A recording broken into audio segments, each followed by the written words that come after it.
Bapa di surga, kami mengucap syukur kami oleh anugerah-Mu boleh mempersembahkan doa malam hari ini kepada Tuhan, dan kami menyerahkan semua yang kami persembahkan, menjadikan nama Tuhan dimuliakan. Juga ketika kami merenungkan firman-Mu, mencermati zaman ini, kami tetap Tuhan tuntun berada dalam kebenaran Tuhan, sehingga hidup kami selamat dan berhasil. Dalam nama Tuhan Yesus Kristus kami berdoa. Amin. Selamat malam Bapak Ibu Saudara sekalian yang sudah bersama dengan kita di sini dalam doa malam hari ini. Doa malam melalui online ini diadakan secara iman Kristiani dengan dasar keyakinan kepada Tuhan Yesus Kristus, Yeshua HaMasyiah, Juru Selamat dunia, Imam Besar Agung kami. Firman Tuhan yang didokumentasikan dalam kitab suci Perjanjian Lama serta Perjanjian Baru menjadi pegangan kami, menjadi pegangan kita sekalian.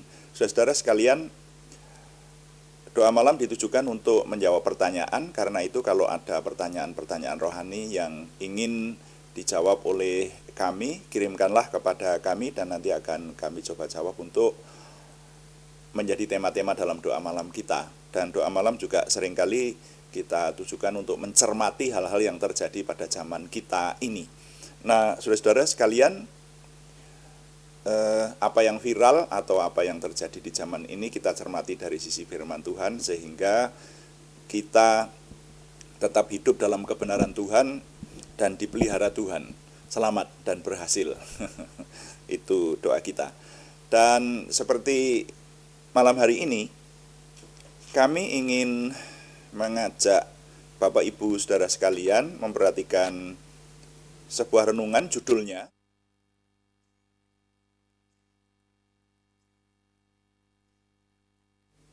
Waspada dalam iman.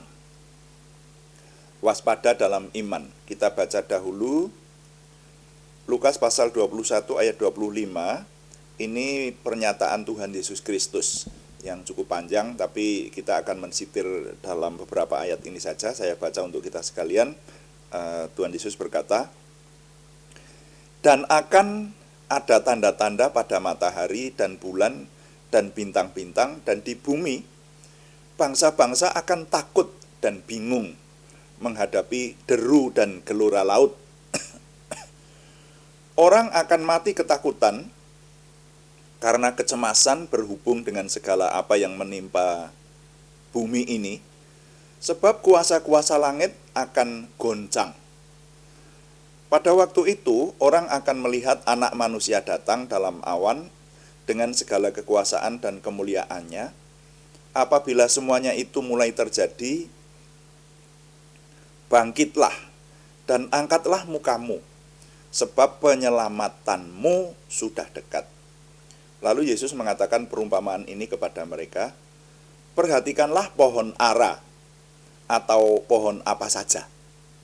Apabila kamu melihat pohon-pohon itu sudah bertunas, kamu tahu dengan sendirinya bahwa musim panas sudah dekat. Demikian juga jika kamu melihat hal-hal itu terjadi, ketahuilah bahwa kerajaan Allah sudah dekat." Ya, sampai di situ pembacaan saya. Saya diingatkan akan firman Tuhan, pernyataan Tuhan Yesus ini, karena membaca sebuah berita, yaitu sambutan Presiden Joko Widodo, Presiden Republik Indonesia, pada Festival Lingkungan Iklim Kehutanan dan Energi Terbarukan, atau disingkat LIKE, ya, Lingkungan Iklim Kehutanan dan Energi Terbarukan, di Gelora Bung Karno tanggal 18 September 2023, jadi kemarin. Nah, di situ yang sekarang ini sedang menjadi berita viral juga, yaitu bahwa Presiden itu menggarisbawahi, dia berkata hati-hati, dan diulangi lagi, hati-hati, begitu. Nah, kalau seorang kepala negara sudah menyampaikan semacam itu, mestinya kita memperhatikan, saudara. Nah, di sana yang dikatakan, Presiden kemudian menjelaskan bahwa suhu bumi panas, kekeringan di mana-mana itu bukan hanya di Indonesia. Makanya kita mulai berdoa syafaat untuk Tuhan memberikan segera hujan di bumi itu, saudara ya. Kekeringan di mana-mana.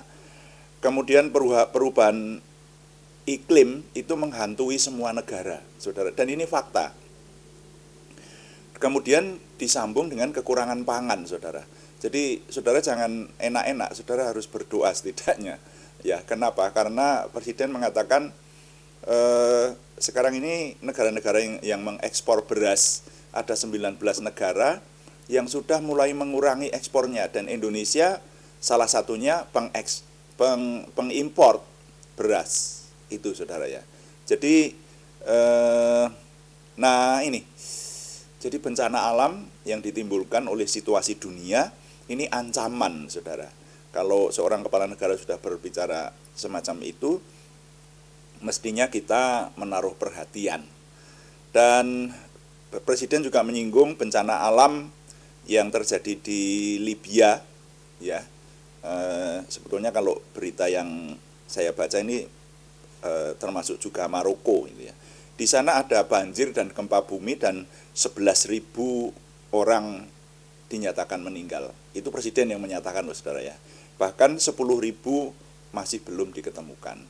Nah, jadi hal-hal ini menimbulkan sebuah ancaman, ya, persis seperti yang tadi dikatakan oleh firman Tuhan, bahwa manusia bisa mati ketakutan.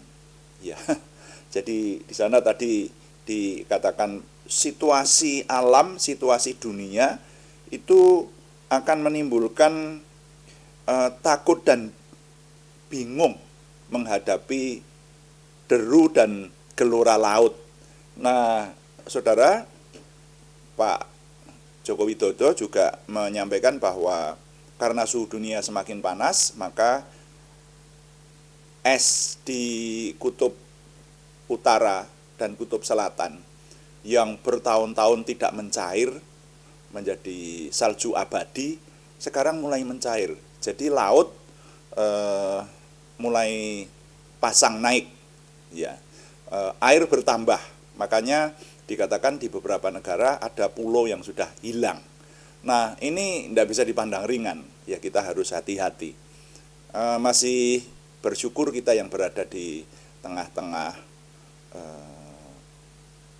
pulau besar seperti Pulau Jawa atau Pulau Sumatera dan Pulau Kalimantan seperti itu, sehingga dimungkinkan kita terhindar dari pulau yang terhilang. Tapi saudara, kita tidak bisa bersikap enak-enakan begitu, karena kita ingat pada zaman COVID-19 hal itu hanya menjadi berita yang jauh di luar negeri sana, tapi tiba-tiba sudah ada di dekat kita. Nah, oleh karena itu, maka mari perhatikan firman ini, ya. Pak Presiden kita mengatakan kita harus hati-hati dan waspada. Nah, ini dapat diartikan kita harus waspada di berbagai hal, ya. Katakanlah sekarang juga ikut menjaga polusi udara supaya tidak terlalu merusak, ya, pembakaran, hal-hal yang dibakar itu dikurangi, penghijauan harus ditingkatkan. Nah, itu umat beriman harus tahu dan menyadari seperti ini, karena ini sedikit-sedikit tetapi menimbulkan sebuah bencana global, dan bencana global itu nanti bisa menimpa kita, saudara. Ya tadi COVID-19 dulu saya berpikir wah mau jauh itu ada di negara Cina, tapi ternyata tidak lama kemudian melanda seluruh dunia. Nah, itu loh, itu sudah menjadi pelajaran buat kita. Nah, lalu sebagai orang beriman apa yang harus kita renungkan?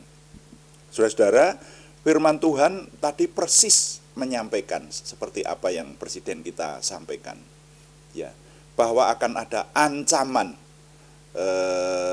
Prinsipnya begitu, ada ancaman dari keadaan dunia, saudara, dan ancaman itu sudah dirasakan menjadi fakta sekarang, ya. Bahkan dengan perhitungan-perhitungan ilmiah itu dunia ini terancam, dan sekarang kita berada di dunia ini. Jadi ancaman itu mengarah kepada kita, saudara. Nah, oleh karena itu kita harus menyadari bahwa sebagai umat beriman, kita sudah diperingatkan lebih dahulu oleh firman Tuhan ini. Lebih dari 2000 tahun yang lalu, firman ini sudah ada. mengingatkan kepada kita bahwa nanti kamu akan menghadapi dunia yang mengancam semacam itu. Nah gitu. Lalu bagaimana sikap kita?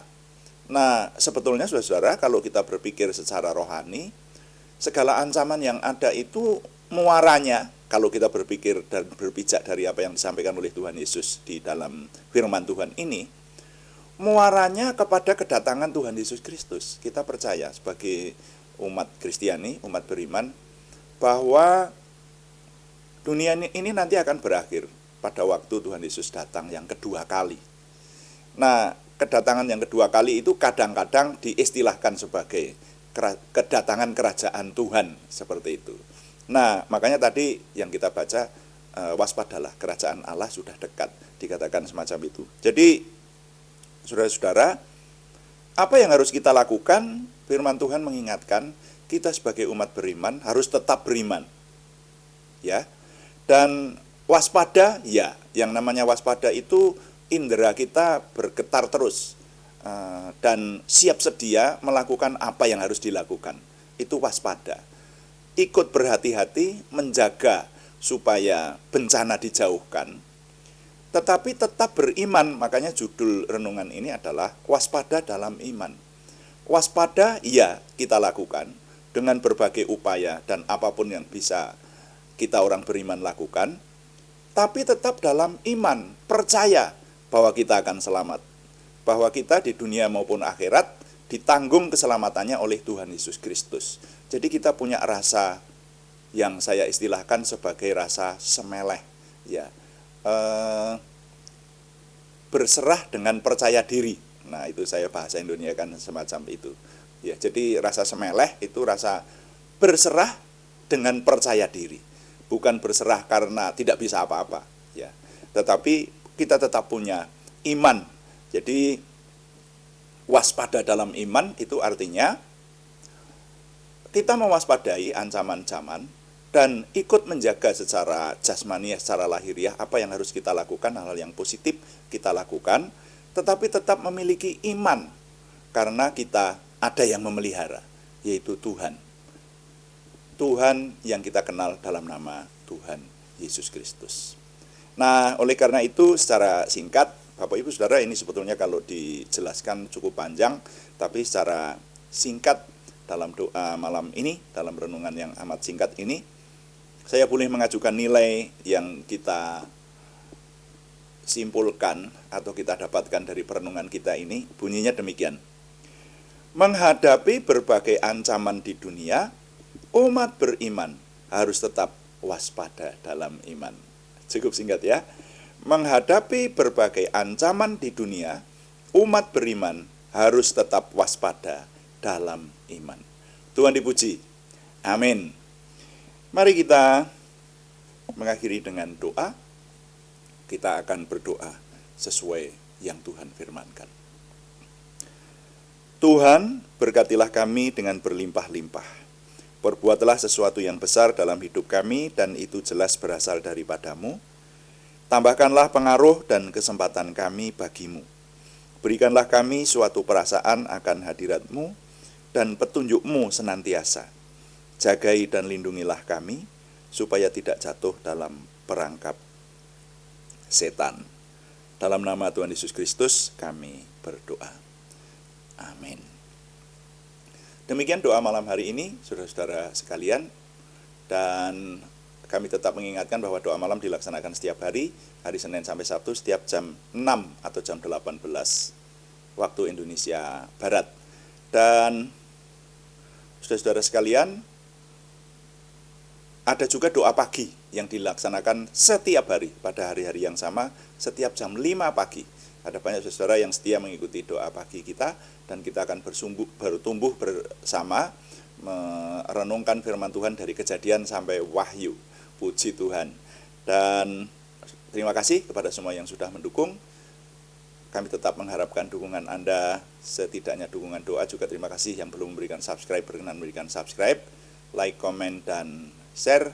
Bagikan kepada teman-teman lain sehingga lebih banyak lagi yang diberkati bersama dengan kita.